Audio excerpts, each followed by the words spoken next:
और अब बात करेंगे बिहार की बड़ी खबरों की, जहां प्रधानमंत्री नरेंद्र मोदी ने बिहार के नवादा में एक विशाल जनसभा को संबोधित किया।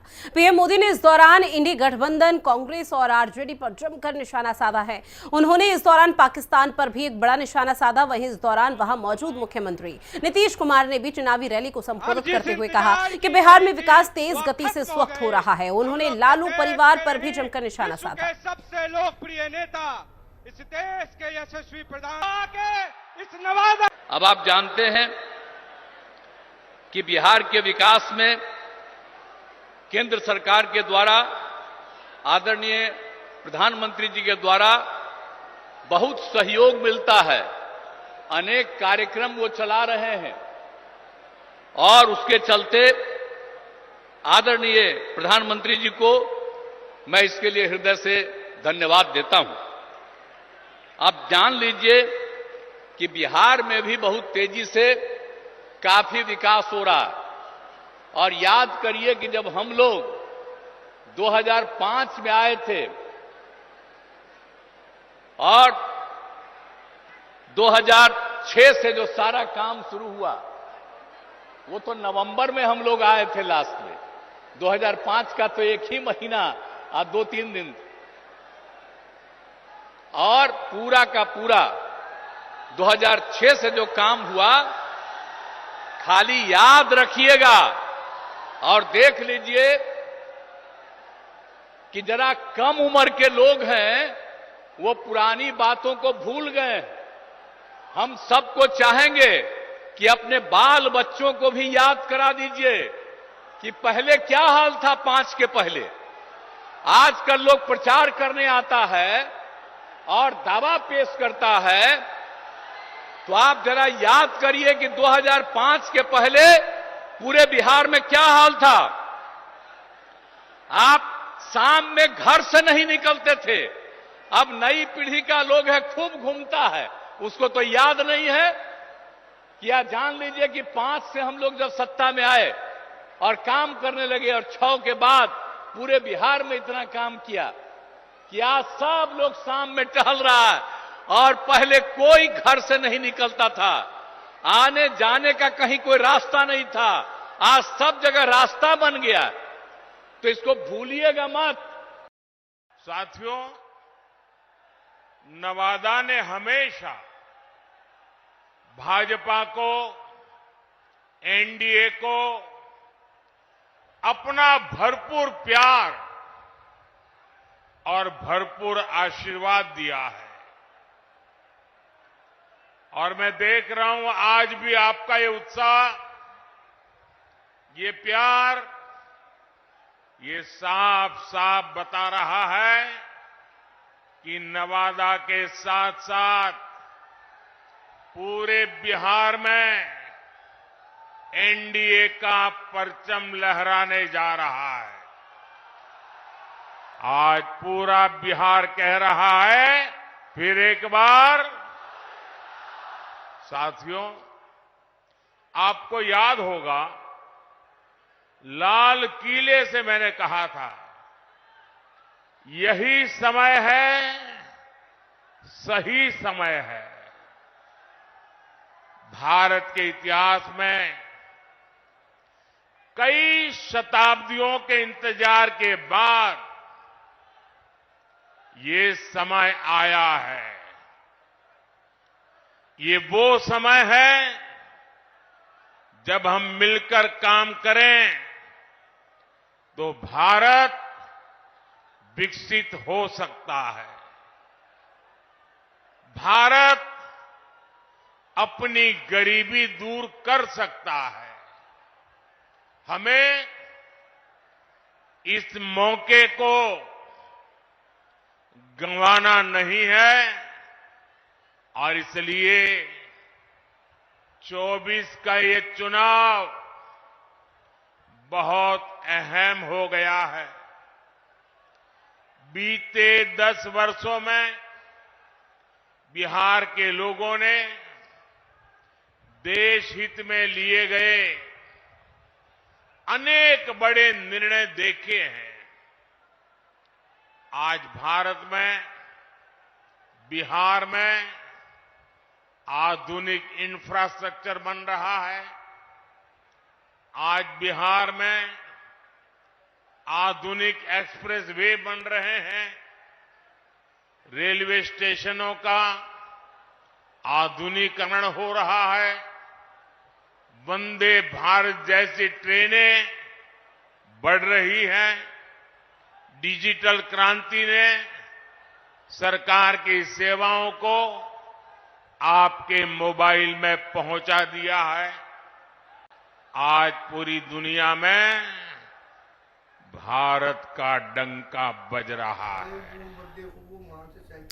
वहीं प्रधानमंत्री नरेंद्र मोदी की नवादा रैली पर लोक जनशक्ति पार्टी के राष्ट्रीय अध्यक्ष चिराग पासवान ने राजद पर पलटवार किया है। उन्होंने परिवारवाद को लेकर राजद पर एक बड़ा कटाक्ष किया। परिवारवाद की परिभाषा मैं चाहता हूं विपक्ष के तमाम नेता सुन ले। मेरे प्रधानमंत्री जी ने उस दिन सदन में लोकसभा के अंदर इस बात को बहुत कैटेगोरिकली उन्होंने क्लैरिफाई किया था कि क्या है परिवारवाद। और मैं भी मानता हूं बड़े व्यक्तित्व का सुपुत्र या सुपुत्री होना आपका सौभाग्य हो सकता है, आपकी काबिलियत नहीं। सौभाग्य आपको मौका देता है, बट काबिलियत ही आपको विजय रथ पर सवार कर कर अपनी मंजिल तक लेकर जाएगी। इन्हीं के परिवार के, राजद के ही कितने परिवार के लोग ऐसे हैं जो चुनाव लड़े पर जीत नहीं पाए। क्यों? क्योंकि जनता ने उनको नकार दिया। ऐसे में जो मेहनत करेगा, संघर्ष करेगा, इतिहास गवाह है भैया कितने बड़े बड़े राष्ट्रपति प्रधानमंत्रियों के बच्चे हैं जिनको दुनिया नहीं जानती, देश नहीं जानता, कोई नहीं जानता।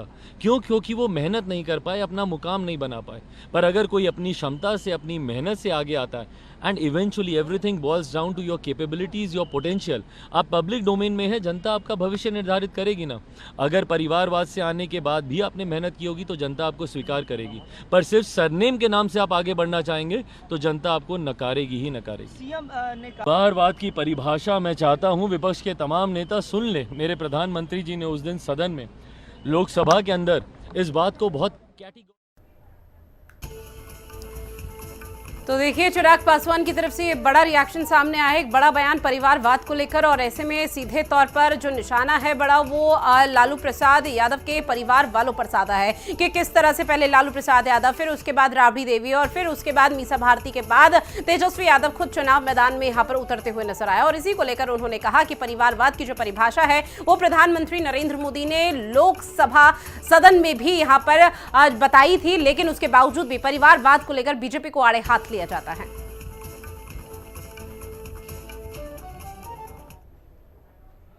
प्रधानमंत्री नरेंद्र मोदी ने बीते 4 अप्रैल को जमुई से चुनावी जनसभा का शंखनाद किया था और अब 3 दिन के अंदर उन्होंने दूसरी बार बिहार आकर नवादा में विशाल जनसभा को संबोधित कर दिया।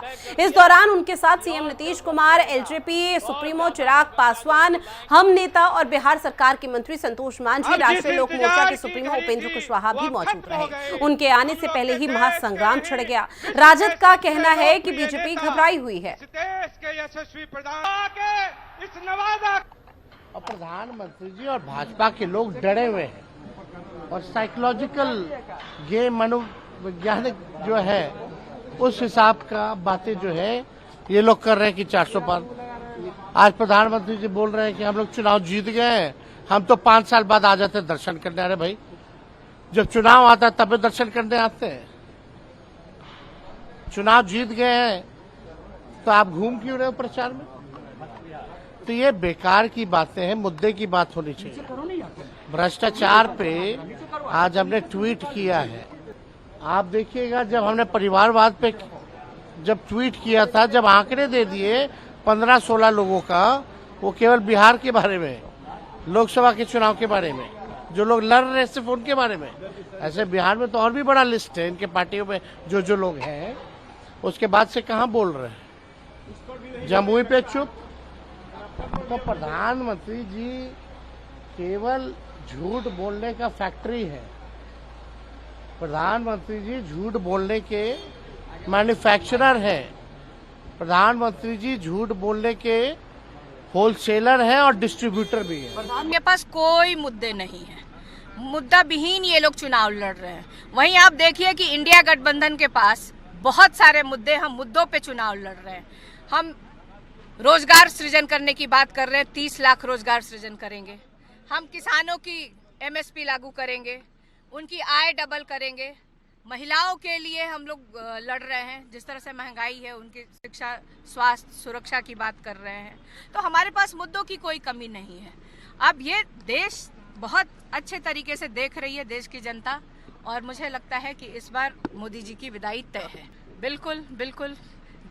हमेशा चुनाव के समय मोदी जी आते हैं, चुनावी भाषण देते हैं, उसके बाद मोदी जी बिहार को भूल जाते हैं। हर एक 5 साल में मोदी जी का आगमन होता है और बिहार के लिए, बिहार के अधिकार के लिए, बिहार के बेरोजगार नौजवानों के लिए आखिर मोदी जी क्या करते हैं? 10 साल 2 बार मौका दे चुकी है देश की जनता ने। क्या बिहार को उन्होंने दिया है? कोई कल कारखाने यहाँ पे लगवाए हैं? पलायन क्या रुका है? तो ये प्रश्न जनता आज पूछ रही है। के साथ मेरे सहयोगी सुजीत हमारे साथ लाइव बने हुए हैं। सुजीत, चूंकि देखिए प्रधानमंत्री नरेंद्र मोदी आगामी लोकसभा चुनाव के लिहाज से कई राज्यों में दौरे करते हुए नजर आ रहे हैं। ऐसे में जो बिहार का जिक्र किया जाए, बिहार की राजनीति में पहले से ही कई तरह के उलटफेर और यहाँ पर तमाम तरह की जो सियासत है वो देखने को मिल पाई। ऐसे में पीएम मोदी जमुई के बाद जब नवादा पधारे और ऐसे में जनसभा को संबोधित किया, विपक्ष पर कटाक्ष किया, तो किस तरह की प्रतिक्रिया सामने आई और क्या तस्वीरें? देखिए, पीएम मोदी ने अपने चिर परिचित शैली में हमला किया। उन्होंने एक तरह से पॉलिटिकल जो बातें कही, उसके पहले उन्होंने इमोशनल बातों को भी छुआ। उन्होंने शुरुआत मगध साम्राज्य से की, उन्होंने शुरुआत चाणक्य से की, उन्होंने शुरुआत उस नेता के नाम के साथ की जिस नेता के मूवमेंट का पूरा देश गवा रहा है, जेपी मूवमेंट। नवादा का कौआकोल जेपी की कर्मभूमि रही है, वहां से उन्होंने शुरुआत की और सबसे बड़ी बात, उन्होंने लोकल लैंग्वेज से लोगों को छूने की कोशिश की। उसके बाद से नरेंद्र मोदी अपनी उस चिर परिचित शैली में आए जिसके लिए वो जाने जाते हैं। उन्होंने भ्रष्टाचार पे हमला बोला, उन्होंने परिवारवाद पे हमला बोला, उन्होंने कांग्रेस के ऊपर भी हमला बोला, मोदी की गारंटी के ऊपर को लेकर उन्होंने बातें। तो कुल मिला जुलाकर ये कि जो उनकी शैली रही है, जो मैसेज वो देना चाहते थे विरोध पक्ष के नेताओं को, वो उन्होंने बखूबी दिया। स्पष्ट रूप से कहा, उन्होंने तो गारंटी के ऊपर यहां तक बातें कही कि कांग्रेस के शीर्ष नेता कहते हैं कि मोदी की गारंटी पे बैन होना चाहिए। कहने का मतलब ये है कि नरेंद्र मोदी ने हर उस चीज को छूने की कोशिश की जिससे उनको लगता है कि मतदाता जो है, बिल्कुल बिहार की जनता जिससे प्रधानमंत्री नरेंद्र मोदी के प्रति, बीजेपी के प्रति आकर्षित हो सके, उन तमाम बातों का जिक्र पीएम मोदी नवादा और जमुई में भी करते हुए नजर आए। लेकिन पीएम मोदी ने यहां पर यह कहा कि जो जंगल राज है वो खत्म हो चुका है और अब इसी को लेकर विपक्ष आड़े हाथ यहां पर बीजेपी को लेता हुआ नजर आ रहा है। विपक्ष का सीधे तौर कहना कि जब तक नीतीश कुमार महागठबंधन की सरकार में थे तब तक पूरी तरह से बिहार में जंगल राज था, लेकिन पिछले 6 से 7 महीने में ऐसा क्या हुआ कि नीतीश कुमार जैसे ही बीजेपी के पाले में आते हैं, एनडीए के पाले में आते हैं, तो तुरंत जंगल राज खत्म हो जाता है। जी नहीं, तो बिल्कुल आपका कहना सही है। पक्ष और विपक्ष में तो नोकझोंक तो होती रहती है। मैं आपको यहाँ पे भी अपडेट करना चाहूंगा कि खुद सीएम नीतीश कुमार ने जब स्पीच दिया तो उन्होंने भी उसी बात की जिक्र की जो 2000 पहले जो बिहार की स्थिति हुआ करती थी। उन्होंने स्पष्ट रूप से कहा कि 2000 पहले की का बिहार क्या हुआ करता था और अभी का बिहार क्या है। जंगल राज यहाँ की बात है, ये एक पॉलिटिकल इशू है। ये एक पॉलिटिकल इशू एक ऐसा है जिसके ऊपर पक्ष और विपक्ष जितनी भी पार्टियां हैं उनका वोट बैंक बनता और बिगड़ता है। जंगल राज को लेकर के नीतीश कुमार और बीजेपी कभी भी नहीं चाहते हैं कि वो लोगों के जहन से निकले और वो माइनस पॉइंट, वो पॉलिटिकल एज का एक बहुत बड़ा एक इशू है। उसी प्रकार जो है, जो विपक्ष है वो ये आक्रमण करने से नहीं चूकता कि भाई रातों रात कैसे परिस्थिति बदल जाती है। जब हमारे साथ जब थे तो जंगल राज नहीं था। कहने का मतलब ये है कि जंगल राज एक पॉलिटिकल स्ट्रक्चर है और एक पॉलिटिकल एक एज लेने की एक फैक्टर है जिसमें पक्ष और विपक्ष दोनों चूकना नहीं चाहते हैं। और साथ ही सुजीत, चूंकि अगर चिराग पासवान का भी जिक्र किया जाए तो सियासत दानों की तरफ से जाहिर तौर पर जिस तरह से भी आपने जिक्र किया कि आरोप प्रत्यारोप का दौर है, अब चूंकि आगामी लोकसभा चुनाव है तो ये यूं ही चलता हुआ नजर आएगा। लेकिन जब बात यहां पर चिराग पासवान की आती है तो परिवारवाद को लेकर वो लालू प्रसाद यादव के परिवार पर खूब बरसते हुए नजर आए। सीधे तौर पर कहना है कि सदन के अंदर परिवारवाद की जो परिभाषा है वो प्रधानमंत्री नरेंद्र मोदी की तरफ से बताई गई थी, लेकिन उसके बावजूद भी बीजेपी पर हमलावर होते हैं आरजेडी। ये देखिए, परिवारवाद एक ऐसी चीज है जिसके दायरे में सारी पार्टियां हैं, कोई इससे अलग नहीं हो सकता है। और वक्त और जगह के हिसाब से हर पार्टियां एक दूसरे के ऊपर परिवारवाद के मामले को लेकर के हमला करती हैं। ऑलरेडी आरजेडी इस चीज को कई बार कह चुकी है कि तेजस्वी यादव ने और जो बड़े नेता हैं आरजेडी के, उनके कई नेता इस बात को कह चुके हैं कि परिवारवाद को लेकर जो बातें चलती हैं, तो जमुई में अरुण भारती जो चुनावी मैदान में है वो आखिर क्या है, सबको पता है कि कुछ चिड़ा को आसमान के पहनों ही लगते हैं। तो परिवारवाद एक ऐसा इशू है जिसमें कोई भी पार्टी जो है अपने अपने हिसाब से मौका नहीं छोड़ना चाहती। बिल्कुल, आगामी लोकसभा चुनाव के लिहाज से लगातार जो राजनीतिक पार्टी है वो तमाम तरह की तैयारी कर रही है, लेकिन एक दूसरे पर कटाक्ष करते हुए भी वो फिलहाल थमती हुई नजर नहीं आ रही। जानकारी साझा की उसके लिए बहुत शुक्रिया सुजीत आपका।